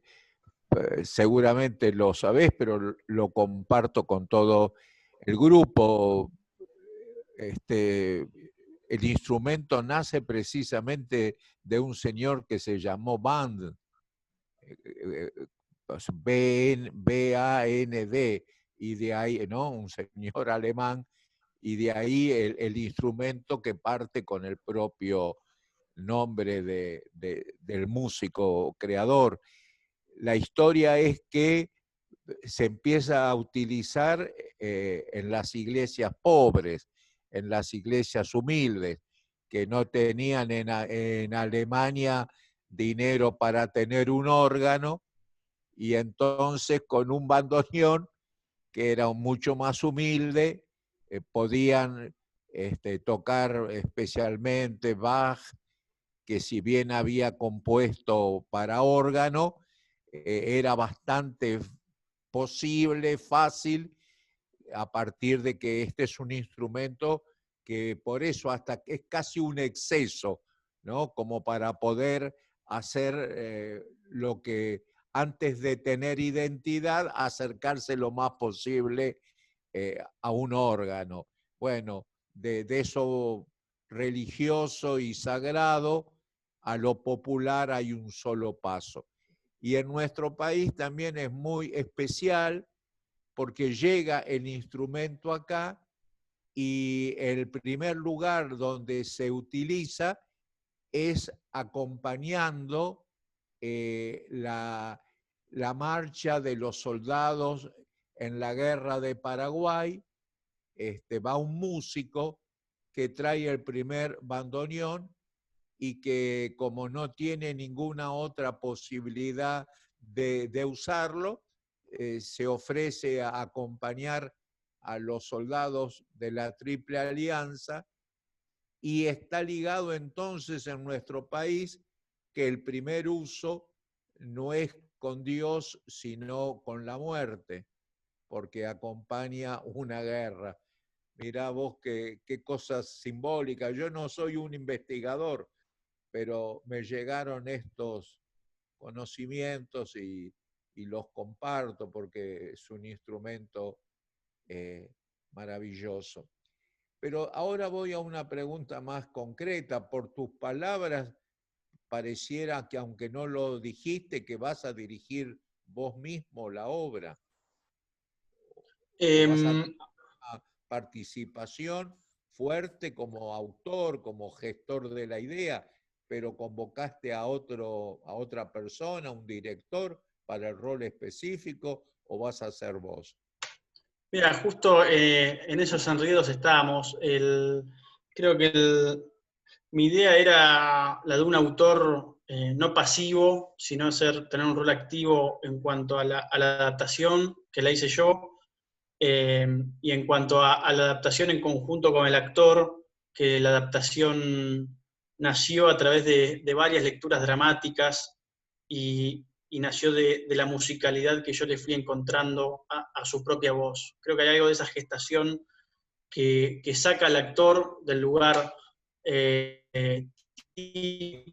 típico de simplemente representar y decir algo, sino que también participa en el acto creativo de la adaptación, como también saca del escritorio y lo empuja un poco a los bordes de la escena para escuchar la música de la escena y estar atento a eso. Ahora convocamos a un director que estamos a la espera de que responda.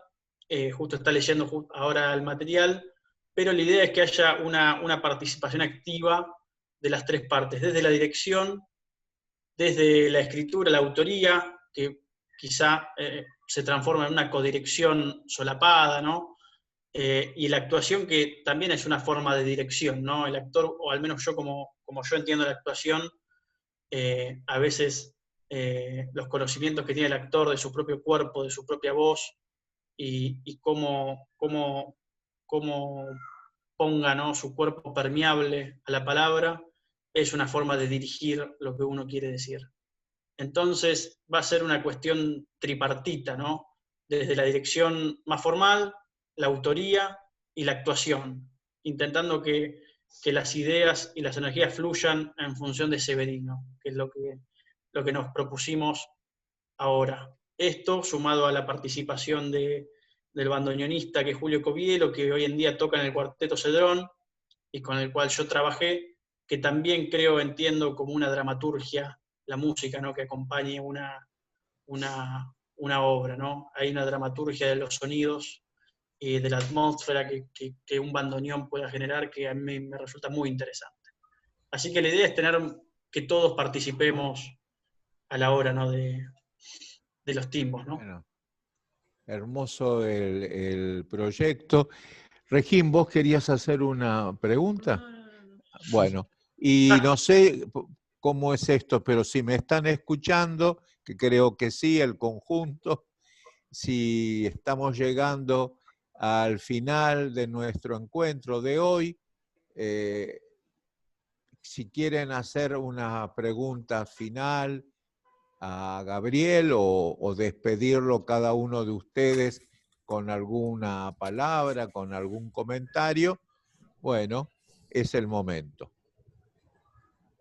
Gabriel, retomo yo. La pregunta final mía es, si bien algo ya dejaste entrever en tus respuestas, es ¿qué distingue de todos los severinos que se han escrito? ¿Qué es lo distintivo de tu Severino en tu novela? Qué pregunta. Mira, creo que hay algo, creo que la cuestión, al menos en mí, pasó por la fidelidad poética del propio personaje, de la atención que yo pude prestarle a sus manos y a sus ojos, y creo que hay algo también en relación con el periodismo, que es que todo lo que se había escrito de Severino tenía o un ángulo de novela negra o un ángulo policial, donde lo que se buscaba no era verdad, era impacto o anécdota, ¿no? Lo que creo, y es lo que he intentado, ¿no?, no sé si se ha logrado, es eludir la anécdota para profundizar sobre la existencia, una existencia, como digo, forjada por sus ojos y sus manos. Creo que hay algo de esa formulación que lo hace distinto a otra lectura que cualquiera haya habido, ¿no? Pero ojalá que vengan otras, ¿no? Y que esta incluso sea un diálogo con el resto. Pero creo que esta particularidad la dota de una atmósfera poética que hace que Severino vuele, ¿no? Que salga del piso, es lo que yo quería. Muchas gracias, Gabriel. No, a vos, compadre. ¿Alguien más que quiere preguntar o quiere despedir o quiere...? Yo una sola preguntita. En el periodismo, Gabriel, hola, ¿cómo te va? Hola. ¿Cuál es tu rubro? ¿Es la literatura? ¿Haces reseñas de literatura? ¿Cuál es tu...? Sí, ¿cómo andas, Regín? Sí, ahora estoy, colaboro en el diario El Día, en la parte cultural, como reseñando libros. No me gusta la postura de crítico, ¿no? Porque es un rol que no me cuaja a mí.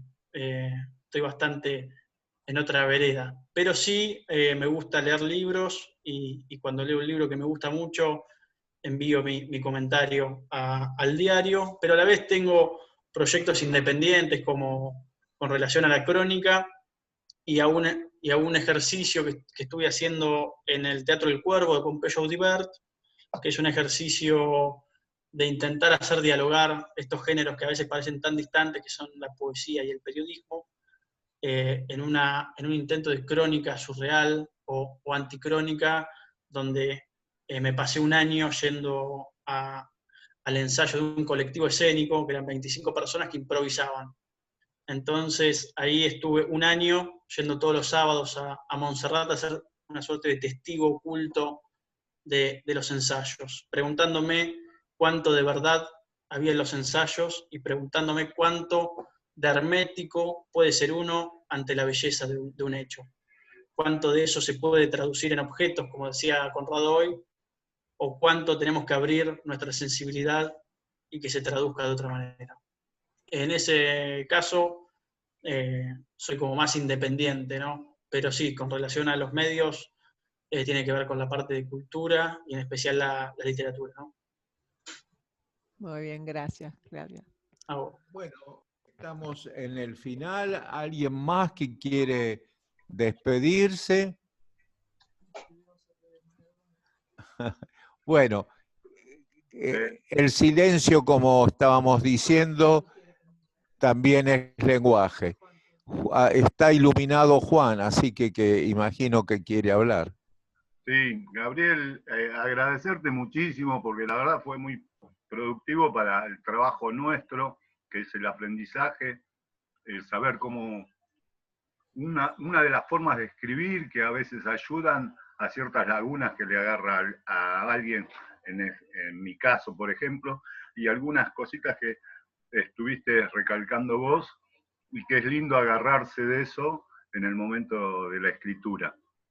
Sobre todo en esto de los silencios, me pareció muy, muy concreto la definición que hiciste y me ayudó a pensar en los silencios cuando uno tiene que escribir, que es una linda manera. Y bueno, y acordate de cuando esté la obra, estoy muy entusiasmado por verlo, de la forma que lo definiste, acordate de hacerla circular la invitación, me anoto para verlo, aparte por la figura de Severino tan poco tratado en nuestra cultura, ¿no? Muchas gracias.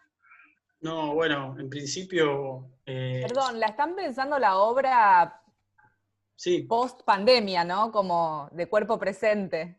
De cuerpo presente, sí, totalmente. Creemos que el teatro tiene que haber cuerpo con cuerpo, ¿no? Creo que es un trabajo cuerpo a cuerpo. Pero también, si hay algo cierto, es que algo de toda esta detención, o por lo menos a mí en particular, me tocó relacionarme con gente que de otro modo no me hubiese relacionado, como es Julio Covielo, y este trabajo musical como letrista que encaré, o con Juan Manuel, que es el actor, que nos agarró como sincronizados esta detención, y estamos como tomando energía, como el resorte, ¿no? Para salir.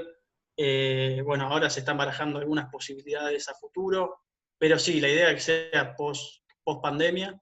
Igual después luego, si quieren, me agregan o me escriben y yo los agrego y ya quedamos en contacto. Pero bueno, quería yo tomarme también un segundo para agradecerles a ustedes. Creo que también yo en diálogo con ustedes me he dado cuenta también de muchas cosas que quizás yo no conocía tanto de mí, del libro, sino que las he ido construyendo a medida que este diálogo se entablaba.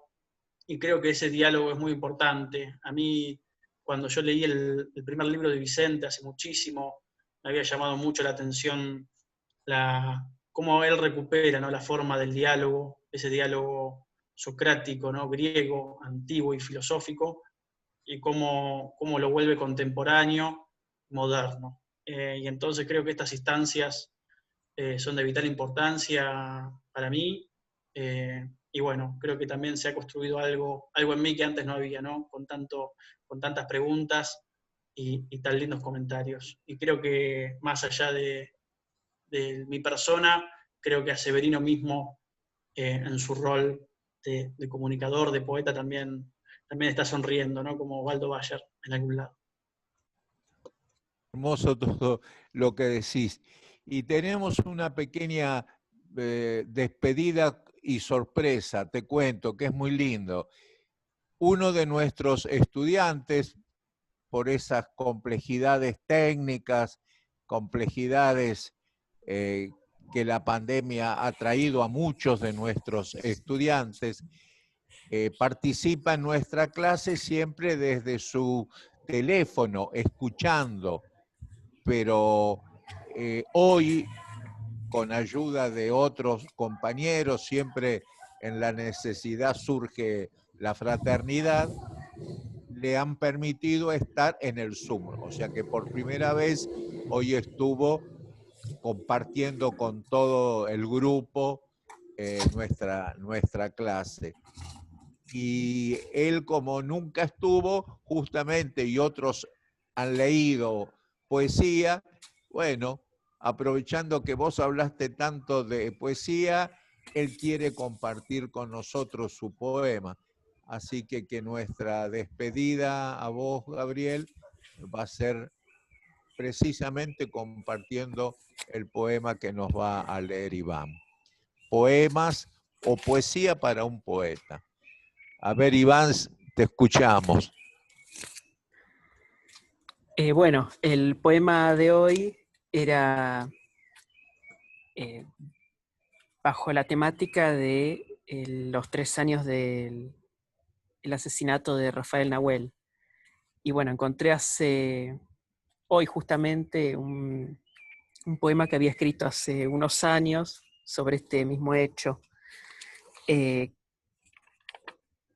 acuerdo a unas palabras en idioma mapudungún, que sería el idioma hablado por los mapuches y por los araucanos.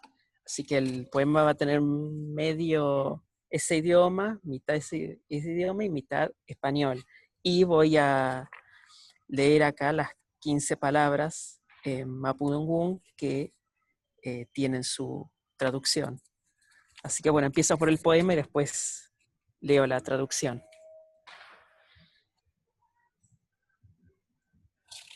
O no sé, empiezo por la traducción pero bueno. No, Bueno. lee el poema porque a veces el contexto ayuda y no es necesario la traducción. Después, bueno, nos sacaremos las dudas. Bien, bien. Bueno, el poema se llama Cumelén y dice, bueno, Cumelén, Santiago y Rafael Nahuel. Los Colón Curá tendrán su castigo cuando retorne la democracia y la justicia. El Tunkelén es un río dentro del territorio sagrado de la gente de la tierra. La gente atrás de la montaña también cree en la Pilmayén Suyay, el cristalino Anturuca. La Quimé Mapú recibe al Puel que busca traer al Poyén y al Puligüén. Para una nueva Tripantú, para Yelén, soñando con la Pilmayén de justicia social y con la Suyay de un mundo distinto, sin llanto. Cumelén, Santiago y Rafael Nahuel, en vuestro Tunkelén celestial, que la gente de la tierra no os olvidará nunca más. Y justamente las 15 palabras en mapudungún, bueno, Cumelén, como refiere el título, significa estar en paz.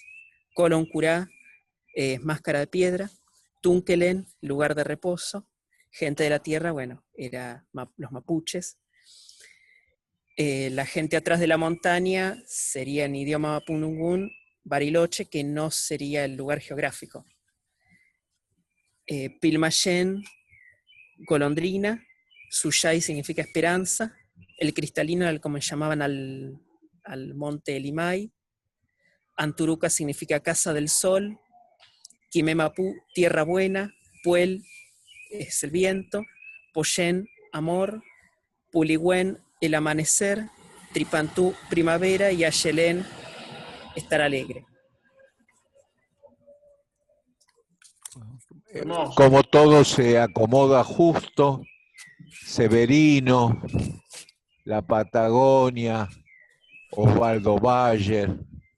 Es decir, hoy decíamos que el dicho popular, los melones se acomodan en el carro y la vida se acomoda en el universo.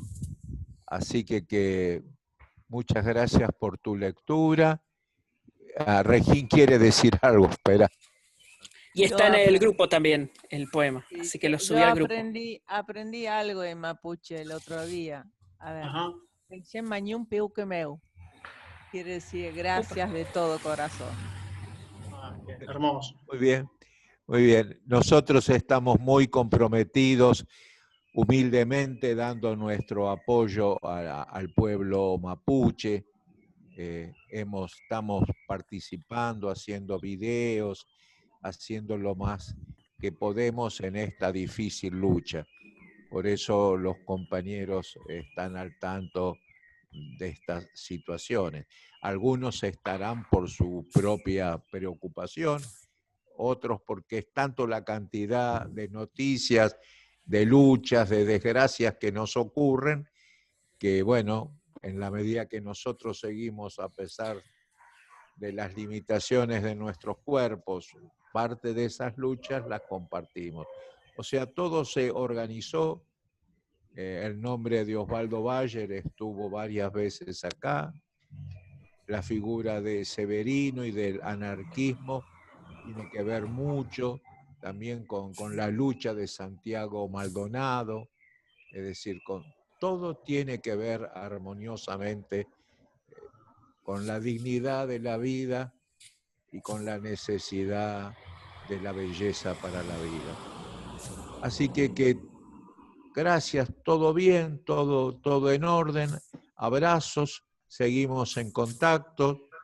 Les recuerdo al grupo de nuestros estudiantes, ya tienen las consignas para el trabajo, cualquier duda nos escriben. Abrazo a todos y nos seguimos viendo. Abrazos, abrazos. Gracias, buen fin de semana. Chao. Un aplauso para Gabriel. Ya, buen fin de semana. Gracias, Gabriel. Gracias. Buen fin de. Hasta pronto. Chao, Gabriel. Sí. Me quedó pendiente una consulta, pero no sé por qué se me ocurrió esto. Quizás porque hablaste del lenguaje musical y del lenguaje poético, narrativo y dramatúrgico. Sí. Y me llevó a la figura de Gabo Ferro y quisiera saber si te interesa, si te impactó, si lo conoces, si conoces su obra. Sí, totalmente. Creo que algo de lo que hablamos hoy de volver al origen, ¿no? Y a ese grito nocturno, tal vez, del que habló Severino, tiene que ver mucho con la forma que tenía de vincularse con la música, Ferro, ¿no? Creo que él hace poco vi una entrevista que decía, a mí hay veces que no me importa si entono o no, sino que la música o la palabra me pide un grito, ¿no? Que tiene que ver cómo el peso de una palabra puede más que una forma musical armónica o que una nota musical, ¿no? Creo que, bueno, que tiene que ver mucho con la pasión con la que uno puede relacionarse o vincularse con la poesía y con la música, y cómo a veces se puede, por amor a lo que uno hace, romper ciertas estructuras y poder profundizar un poco más hacia una verdad un poco más total, ¿no? Creo que parte de los falsetes, hablando de una forma más técnica, que hacía Gabo Ferro, tienen que ver con esa sublimación de lo real, de las palabras, y ir, como decía Leda Valladares, ¿no? El canto de las coplas, un canto sentido, que se quiebra en sí mismo y que en sí acuna, ¿no?, todo el lenguaje de las piedras y de la tierra. Así que sí, comparto una profunda tristeza, pero a la vez un profundo amor por su arte, ¿no? Gracias, Gabriel, muchas gracias. Bueno, estamos en contacto y bueno, después veo que está grabado esto, así que después me dicen dónde queda. Les mando un beso grande y bueno, gracias a ustedes de nuevo. Después me gustaría quedar en contacto con vos, Gabriel. Bueno. En algún momento invitarte a ver si querés formar parte con alguna colaboración de la revista, así que... Sí, encantado, Conrado. Creo que bueno, tenemos nuestro mail, o bueno, por Facebook también. Me lo pasa Vicente después. Ahí está. Te comento que este está grabado, lo vamos a subir a un drive, que Regín seguramente te va a decir cómo acceder a él. Sí, genial. Lo hago intermediación. Muchas gracias, Regín, muchas gracias, Juan, bueno, Graciela y todos los que están ahí. Bueno. Chao, buen fin de semana a todos. Chao. Chao, Vicente. Chao, buen fin de. Chao, buen fin de semana. Chao, buen fin de semana.